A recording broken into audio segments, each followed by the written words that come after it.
The federal government says it would not spare a dime as ransom for the release of over 280 pupils and teachers of government secondary school and early primary school at Kuriga, Kaduna State kidnapped on March the 7th.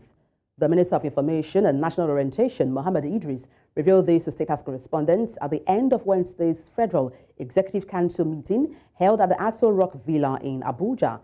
Idris insisted that the security agencies are working round the clock to ensure their release, adding that they will be brought back to safety.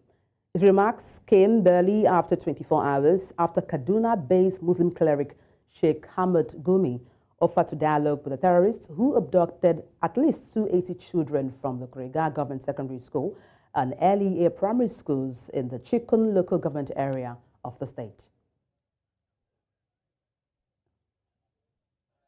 In Council today, Mr. President reiterated his directive to the security agencies and the Ministry of Defense to ensure that our kids that have been abducted by these criminal gangs are brought back to their homes safely. And Mr. President has also reiterated his zero tolerance for the payment of ransom. That was also mentioned by Mr. President in Council today. So the security agencies are working around the clock. These children and people that have been abducted by criminal elements will be brought back to safety pretty soon. The security agencies are working hard in that direction. In the meantime, the Minister of the Federal Capital Territory, Nyesom Wike, has assured residents of the capital of government's commitment to continue to improve the situation as regards to security. Wike made this known after a session with lawmakers at the Senate, where he was invited to give an update on the insecurity situation within the capital. Amadine Uyi reports. The Senate had passed a motion to allow the FCT Minister and the FCT Commissioner of Police into the Senate chambers, which contravenes the Senate rules of business. Minister of Federal Capital Territory and Commissioner of Police and Special Advisor to the President on National Assembly matters into the Senate chamber. I so move. Those in support of the motion that strangers should be allowed and our rules should be amended or suspended for now, can you say aye? Those against say nay. The ayes have it. The rules are hereby suspended. Sergeant at Arms can bring in the strangers into the chambers. Now with that out of the way, both the Minister and the FCT Police Commissioner were ushered into the Senate chambers. Shortly after, the Senate went into an executive session to get first-hand information on efforts being done to curb insecurity. After the session, the FCT Minister expressed his views on the engagement. Glad that they are all happy with what we have done and what we are going to be doing, and the suggestions which they have given to us, which I'm not going to disclose to members of the public. It's just a very, very interactive section. He assured residents that the FCT administration will continue to build on the recent successes achieved in the fight against crime. Mind you, two most wanted notorious kidnappers, we have gotten them, and that's why you see the level of kidnapping has reduced. So we are not saying that we have gotten to where we want to be, but we're doing a lot, and people must acknowledge that what used to be is not what we are seeing now. And we'll continue to say, we'll continue to do our best by providing the best for our people. Residents of the federal capital will be hoping that this engagement will translate into tangible results in curbing insecurity. In Abuja for News Central, I am Amadine Uyi. And to help unpack this, I'm joined live on the news by a security expert, Ojo Barrow Michael. Good morning. Glad to have you join me. If you could, please help unmute your device. Could you help us unmute your device so we can hear you?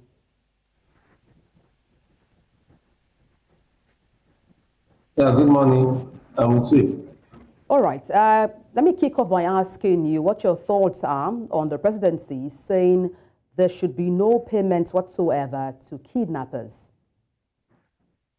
First of all, I will just sympathize with the family of the victim of what's happening in Kaduna State. And while sympathizing with them, I just laugh at times with the security situation happening in our country. The primary responsibility of a government is to secure the life and property of the citizen. And in a case where a citizen is being kidnapped, and kidnap has become a blooming business in our country today, especially in the north, a call for a state of emergency. So for the president to rule out payment of ransom, I'm sure something must have been in place before we can be able to rule out to tell people that okay, they should not pay ransom when their loved one have been arrested. There must have been a standard that you want the people to live. The government themselves must have lived up to the expectations. All these things that are happening are not just happening by mistakes. This has become a regular occurrence. So what are the government putting in place to avert all this situation before we can now say, okay, oh, this thing should never have happened. And now that it has happened, don't pay ransom. No family member will want to eat when his family member has been kidnapped. No family member will want to sleep when his family member has been kidnapped. So ruling out of ransom for now is not an option. Okay, so in the light... president needs to review that thought and look at the primary reason for this kidnapping. What has led to this thing? How can this thing be prevented? So as you long gone, people should know nobody is willing to be paying ransom. No family is so rich enough that will assume that okay, paying ransom is the best option that they want to be doing or how they want to be spending their money. So I'm sure the presidency needs to really review that rule. Do you think we have all it takes when it comes to political will or the apparatus in dealing with insecurity in the country? I was speaking on this station recently and I laugh when we talk about the security situation in Nigeria. We are in a country whereby we don't value the life of our citizen. And when you don't value the life of the citizen, everything that is happening are just an after effect of a football match. They have finished the football match, Manchester and Man U have finished playing. People that watch it live have watched it live. And people that are watching the after the match are watching after the match. Every time we see security, we see insecurity happening across our country, we now want to look at what should we do? What should we do? This thing will keep continuing. Okay, imagine what happened in Kaduna in February. People were kidnapped. About 16 people were kidnapped in February, the same Kaduna State. Later in March, first week of March, another 61 people were kidnapped. What caused those people to be kidnapped? What are those things that were not done? What are the things that need to be done? I remember the interview that was being done by one of the community leader in Karuji local government. He said a military officer or a commander was removed, and that is what made kidnapping to wake up again in their community. So this issue of kidnapping has gone beyond government rulings out. There is more to it. There is something that is being called conspiracy in criminality, where people come together and define how they want to operate. Okay, for instance, people that were kidnapped in Kaduna, we heard that many of them were taken to Zamfara. So if you look at what is happening, it shows that these people, they are well coordinated. There is the collaboration between some of our security agencies, collaboration between this kidnapper and the community leader. There is no way crime will be succeeding in a particular community if the community leaders are not involved. Let's talk a bit. The first point of call is the community leader. Yes, just to quickly, chip in there because of our time. What do you make of northern Nigeria? We have seen, cases of kidnapping. Reports say we've had over 300 pupils kidnapped. Kidnapped in Kaduna, Katsina, and also Kano State. Why do you think insecurity, kidnapping continues to fester in northern Nigeria? Underdevelopment. Due to the underdevelopment, the people want their voice to be heard. Nobody heard anything about it. Nobody knows what's called Shibok community in Borno State until when the kidnapping happened there. Most of all these community leaders have said they want their community to develop. They want the world to know about their community. So many of them will collaborate with this kidnapper to come and kidnap them. So people will know. Me and you, do you know anything that is called Kawiga local government before? Or do you know Kajuwi local government or Goni Gara local government? Most of us don't even have anything to do with this local government. So most of, because the underdevelopment in this local government, the community people want their voice to be heard. They want the government to give them attention. They want the international community to give them attention. So many of them will collaborate. Come and work in our community. Come and kidnap people in our community. So at the end of the day, they will come and listen to us. They will come and develop our community. They will know that something is happening here. So it's underdevelopment. If a community, 260-something people is being taken away from the community, the next community, a neighboring community, 60 people was being taken away.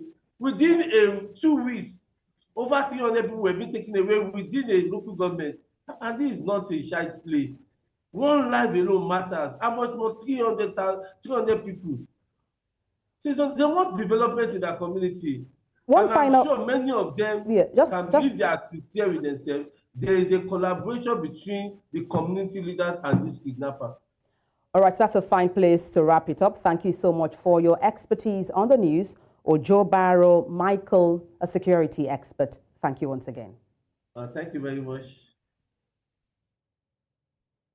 Let's also tell you that the federal government has indefinitely postponed the highly anticipated launch of the Nigerian Students Loan Scheme in a surprising turn of events. The Executive Secretary of the Nigerian Education Loan Fund, Akitunde Soya, revealed this development during an interview, sending shockwaves across the education sector. Originally slated to commence between September and October 2023, after President Bola Tinubu signed a bill in June 2023, which proposed interest-free loans for higher education, the launch has faced multiple delays. President Bola Tinubu, while addressing leaders of the National Association of Nigerian Students, had outlined plans for the scheme's commencement in January 2024, incorporating additional features like vocational studies. However, a few hours before the scheduled launch, Soya disclosed that the program's rollout was postponed due to necessary corrections being made. Away from that, President Bola Tinubu has announced the immediate reopening of Nigeria's land and air borders with the Republic of Niger, along with the lifting of other sanctions imposed on the country. The decision follows the directives of ECOWAS, Authority of Heads of State and Government, made during an extraordinary meeting held in Abuja on February 24, 2024. At the summit, ECOWAS leaders collectively agreed to lift economic sanctions against several West African nations, including the Republic of Niger, Mali, Burkina Faso, and Guinea. Additionally, President Bola Tinubu has authorized the lifting of financial and economic sanctions against the Republic of Guinea, signaling a broader effort towards regional cooperation and normalization of relations. The decision is expected to foster improved diplomatic ties and facilitate economic activities between Nigeria and its neighboring countries, promoting stability and prosperity in the West African region. Francis Chilaka, a public affairs analyst, was on the news earlier and shared his thoughts on these developments. ECOWAS have not benefited from it. ECOWAS really has nothing to offer for its member states because if you look at the whole thing that played out, you also find out that there's a lot of corrupt leaders within the ECOWAS itself, and ECOWAS is not doing something about it. So yes, Niger, Mali, Burkina Faso, they've moved on, and I give kudos to them. So opening the borders is just medicine after death. I mean, that's the way I see it. We should ask ourselves in Africa, what has ECOWAS really done for its member states? What has it done? I mean, look at ECOWAS. We don't even have a unified currency to start with. You know, we don't have anything that binds us together other than the fact that, okay, you know, borders open and borders closed. But If you look at the border you've opened with Niger, what does Nigeria start to benefit?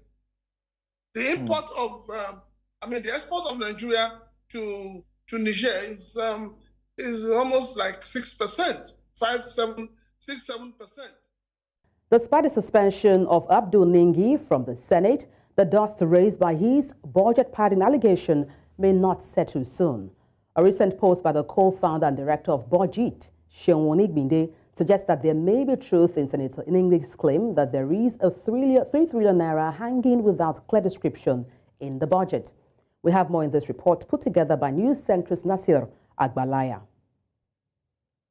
Yemi Adaramodu, chairman of the Senate Committee on Media and Publicity, had said that entities like INEC, UBEC, Public Complaints Commission, National Judicial Council, NEDC and NDDC are the agencies that the disputed 3 trillion naira are budgeted for. He dismissed the issue of budget padding and emphasized that the claim of 500 million naira constituency funds to senators were baseless. However, Senator Abdul Ningi may not be entirely wrong, as his colleagues had indicated. Appeal to Nigerians is not about what was said there today, because I'm not going to deny that. But we have 12 months to implement 2024 budget. Let every Nigerian wait to see whether there's any of these senators who will not bring enough boreholes, enough solar street lights, enough road construction, and other projects, training and empowerment that will be up to 500 million naira. If there's anything, we agreed at that meeting, nobody will go to the press. I was asked to comment. I reluctantly comment. Let me use the word of Senator Abaribe.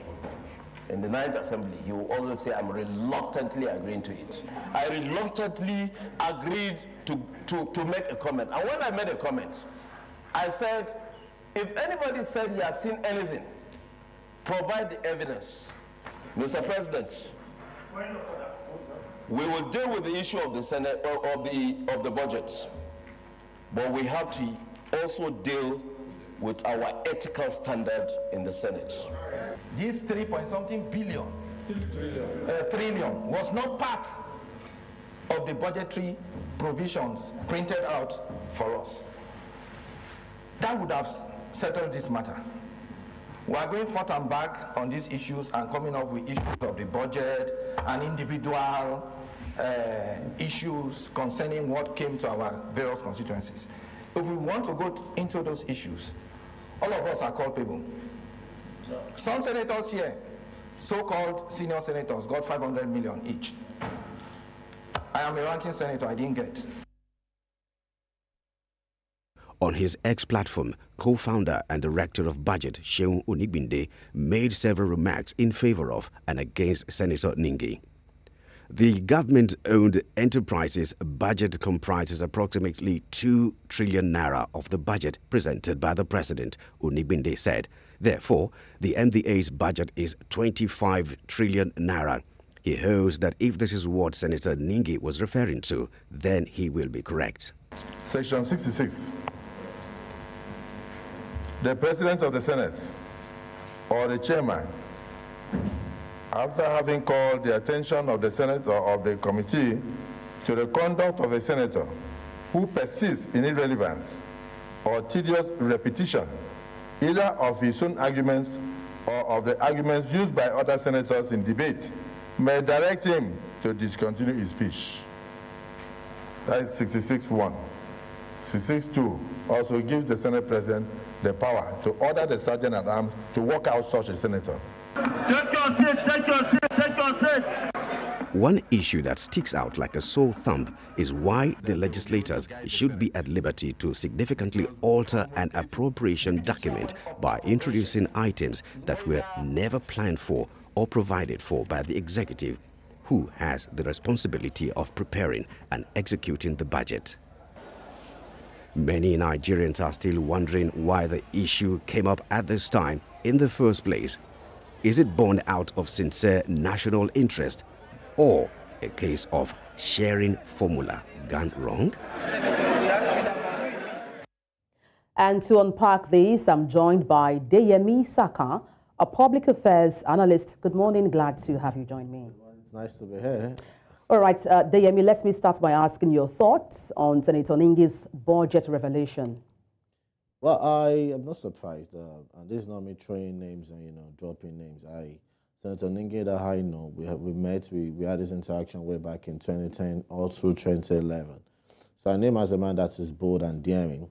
So I'm not surprised about the stance it took. And for me, watching the debate, watching that report, and I saw earlier reportage where it was claimed that they agreed that nobody should go to the press, and that is authoritarian, that is dictatorial. In a democracy, you can't infringe on the rights of people to express, their opinion if what they think is right or wrong. It's just about, it simply means that to these people at the National Assembly, it's not about national interest, it's not about legislative duties, it's just about them, family affair, party arrangements. And so, because why would you say Nigerians should not be in the know? Because the only way Nigerians can be in the know is if we go to the press, or if this matter comes out to the press.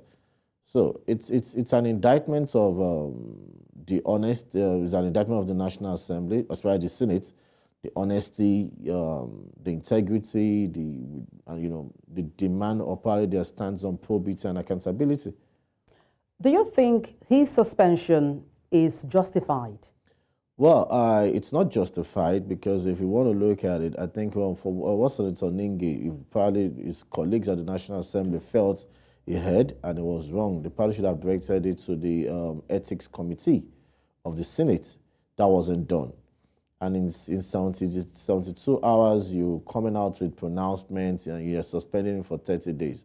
And the beauty of it is, I hope the President Ningi will challenge this suspension in court, because there are precedents laid. You cannot suspend anybody beyond 14 legislative days, because you can't deprive through a fee at his people, a senatorial district that constitute like 10 local governments, 9 to 10 local governments, representation and a representative at the Senate.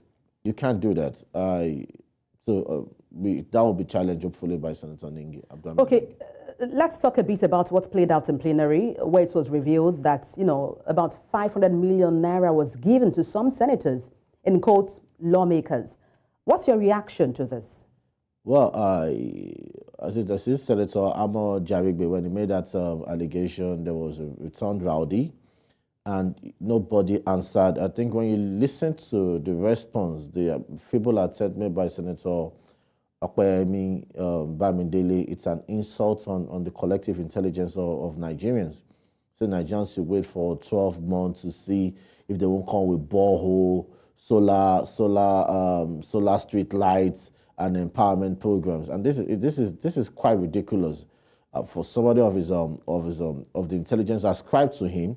You probably want to ask yourself: is that the function? Is that part of the functions, or is that a function and the legislative duty of a senator? It's just in Nigeria you find this aberration, something called constituency allowance. Because they are just politicians. They are not probably lawmakers. I think most of them don't know anything about the arts of lawmakings and what they need to do. They say empowerment programs, and that's why they come up with ridiculous programs, buying grinding machines, buying them tricycle as an empowerment program that they cannot empower their children or relatives with. I think we need to do more. I think there's a need for us to look at what our public revenue and probably scrap out what is called constituency allowance to these guys, because they use this ridiculous, shallow project that comes out from shallow thinking to justify the huge amounts of money given to them as a constituency allowance, and that wasn't properly addressed. And if it was constituency allowance, the 500 million now should have gone around all the senators, because the man that laid the allegation said he's a ranking senator, he didn't get. So it shows you that it's more like a party thing to some people. And again, I know about to the meat of the conversation, I probably would not buy the argument of it was INEC and UBEC and what have you. Senator Cow at the plenary came up and said there was a budget allocation of 37 and 37 budgetary allocations that had no items attached to it. That too was swept under the carpet. Nobody, and I think what Senator Ningi did was agreeing to a political solution to this matter, not knowing that they're going to throw him under the bus. That was what happened. What do you think this controversy on the budget means to the integrity of the Nigerian Senate? I think those guys, those men are probably not rendering the right service or services to Nigerians, and it's unfair. They think because they are there, they are the alpha and the omega of what happens, and the Constitution empowers them to think on budgets, what we call Appropriation Act. But in line with Section 80 to 81 of the 1999 Constitution as amended, public revenue, all receipts, revenue goes to the Federation account, and there's a budgetary estimate. What budgetary estimate means you're writing, I'm spending this amount of money on this so project and at this so location. And that is what is done. And you find that when there's a budget and there's no budgetary allocation, or there's a budgetary allocation to no items, you've flouted, you've disregarded, and you've infringed on that section of the Constitution. And that is our Constitution is not a collection of suggestions. It's our law that must be obeyed. On that note, thank you so much for your insight on the news. Deji Saka, a public affairs analyst, thank you for your kind company. You're welcome. I'm always a phone call away. And moving on to another news item, the Senate Committee on Banking, Insurance and Other Financial Institutions Chairman, Senator Kumba, Lagos, East Nigeria, has emerged as the chairman of the Southern Senators Forum, SSF. Senator Abiru took over from Senator Okpeyemi Bamidele, who served as chairman of the forum during the 9th Senate.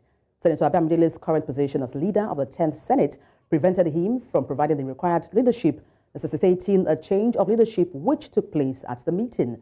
Accepting his appointment as the new leader of the forum, Senator Abiru said the forum would serve as a veritable platform for discussing, analyzing, dissecting national issues by Southern senators to move Nigeria forward. We are the new leadership now, and the expectation and the responsibility that has been bestowed on us is to champion the cause of Nigeria and Nigerians first and foremost.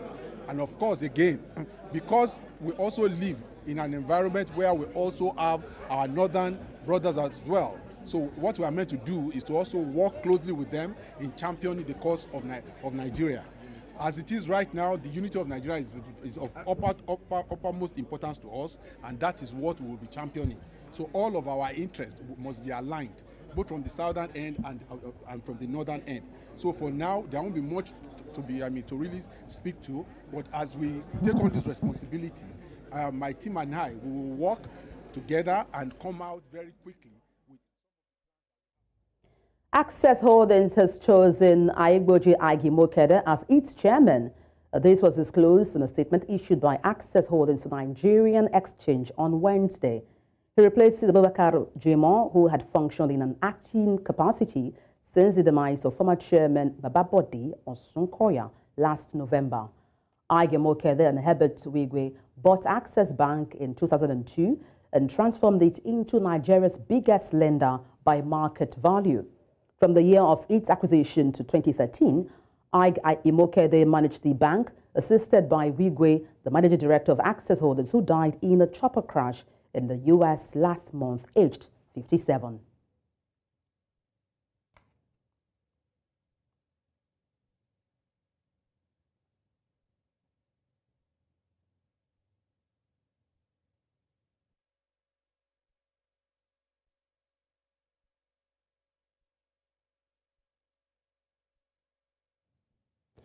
Let's put a spotlight on Nigerian women making their mark in journalism as we continue to mark International Women's Month. While the industry offers a platform for powerful storytelling, the reality for these women can be complex. Let's take a listen to this report on women breaking new grounds in journalism. Looking at building a 21st century woman in every ramification. In a field where journalists are recognized with a saying, gentlemen of the press, preferences and accolades are being skewed towards men daily. Other challenges many women journalists face, however, remain discrimination, safety concerns, and the need to balance work with family commitments. But these challenges have not stopped the rise of phenomenal female journalists in Nigeria. You just have to create time for all these things because it's meant to be. They're all meant to be. You as a mother, you have the responsibility of giving what it takes to the family. You have to cook, you have to take care of the kids, take care of your husband. Some men always see women as a weakling. Even if you are better than the men around you, they still see you as a weakling. And the first thing when you go for your interviews especially when they have any chance or any opportunity, is just to want to, take advantage. I won't say more than that. And it's a major challenge. Also, the rise of digital media has opened new avenues for women.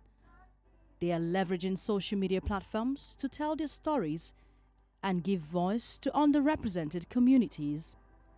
The 21st century woman is a talented woman, breaking barriers and reshaping the narrative.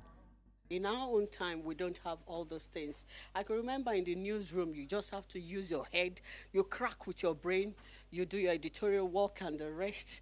And presently, you have the computer in front of you to do your news, to edit your news, to do all sorts of things you want to do. So that is the benefit of the technology we are talking about. More women should pick interest in artificial intelligence because that is one direction that the world is going now.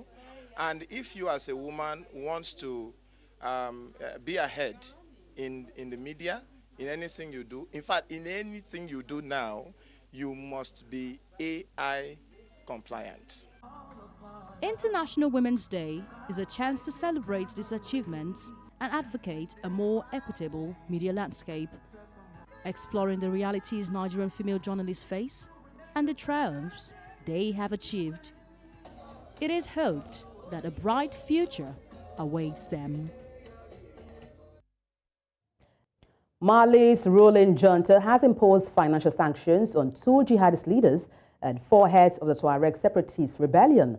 The 6 men who have a long history of armed involvement against the Malian state were all accused of acts of terrorism, financing terrorism, undermining territorial integrity, and criminal conspiracy.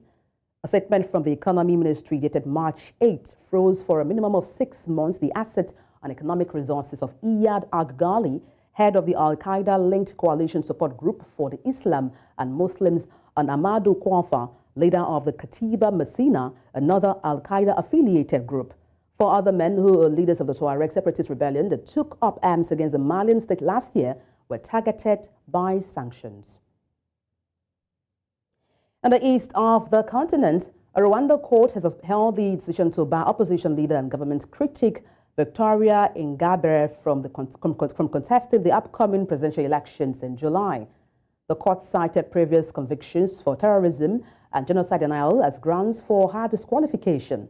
Speaking in an interview after the verdict was announced by the Kigali High Court, Ingabire labeled the ruling as clearly politicized and criticized the lack of judicial independence in the country. She reiterated her stance against what she perceives as biased legal proceedings. A vocal critic of Rwanda's long-standing president, Paul Kagame, Ingabire endured 8 years of imprisonment before being granted a presidential pardon in 2018. With the poll slated for July, Kagame is widely anticipated to secure a 4th term in office following controversial constitutional amendment that could potentially extend his rule until 2030. Cameroon's government has branded 2 political coalition groups as having a legal character and warned them to suspend their activities 18 months ahead of a presidential election. International NGOs accuse the regime of President Paul Biya, who has ruled with an iron fist for more than 41 years, of systematically suppressing opposition.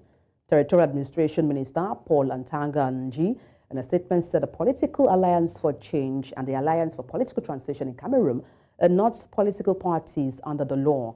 The statement also expressed concern over pseudo-association ahead of the 2025 presidential election. The AP said dismissed what it called curious threats in a statement which indicates panic.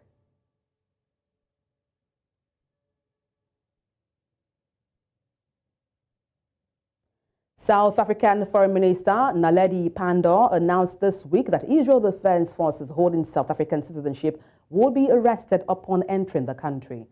The move by South Africa deepened the rift between the two nations after South Africa laid accusations of genocide against Israel at the United Nations top court. Pandor further said that those with dual South African Israeli citizenship could be stripped of their South African citizenship. Meanwhile, Israel has responded by accusing South Africa of being a representative of the Hamas militant group that attacked southern Israel on October 7, killing around 1,200 Israelis and taking 250 hostages back to Gaza, sparking the war. Commissioner General of the UN Relief and Works Agency for Palestinian Refugees, Filipe Lazzarini, who is also the head of the UN agency responsible for Palestinian refugees, have confirmed an internal report alleging Israeli abuse of Palestinian detainees taken into custody after the October 7th Hamas attack. The agency compiled an internal report citing complaints of mistreatment of Palestinians released back into Gaza. This development comes as a new UN report released this week found that there were reasonable grounds to believe that conflict-related sexual violence was perpetrated by Hamas against Israelis during the October 7th attacks. Meanwhile, a statement from the Israeli Defense Force said mistreatment of detainees during their time in detention was prohibited, further denying claims of sexual abuse of detainees. Joe Biden and rival Donald Trump each won enough delegates to clinch their party nominations in the 2024 presidential race, all but assuring a rematch and setting up one of the longest election campaigns in U.S. history.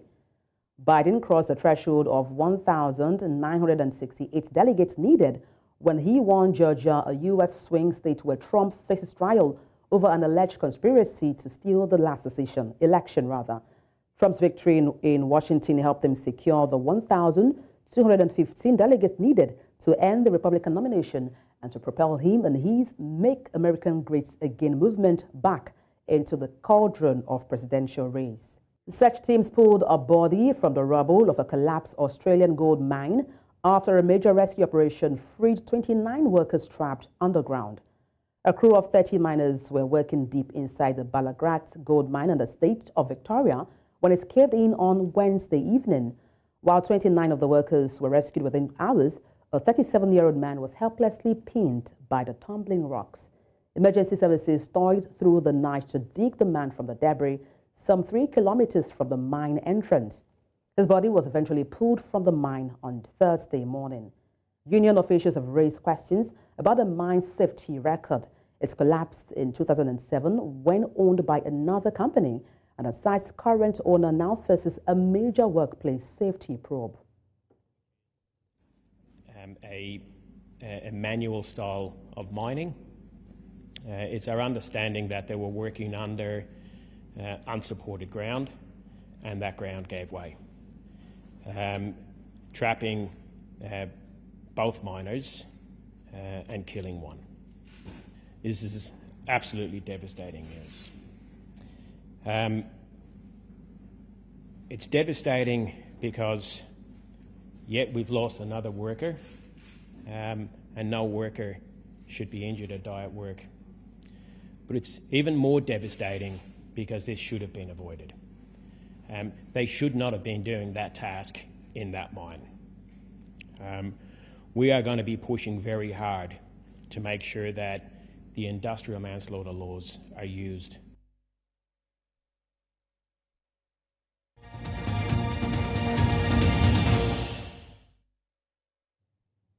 And now to sports stories.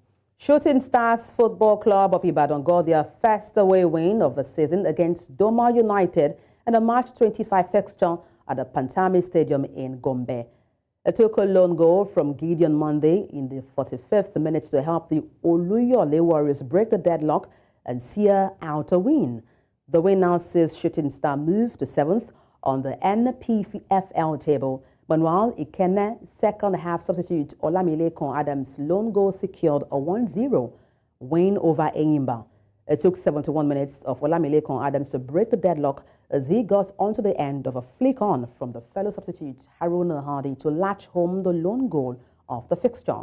Remo Stars are now 4th on the log with 42 points. The Egyptian Football Association have announced the relocation of the Wings United Cup to Cairo instead of the UAE. The Wings United Cup is an international football tournament scheduled to take place from the 22nd to the 26th of March 2024 in Cairo, Egypt. The Wings United Cup will involve 4 teams, namely Egypt, Tunisia, Croatia, and New Zealand, and was supposed to take part in the UAE. However, due to sponsorship issues, the tournament will now be played in Egypt after consulting with the participating National Federation. Egypt will be up against New Zealand on March 22nd in what will be Hossam Hassan's first game in charge of the Pharaohs, while Tunisia will face Croatia. The Friendly Cup will serve as preparations for Egypt and Tunisia ahead of resuming the World Cup qualifiers in June, while it will also be preparations for Croatia for the Euro 2024.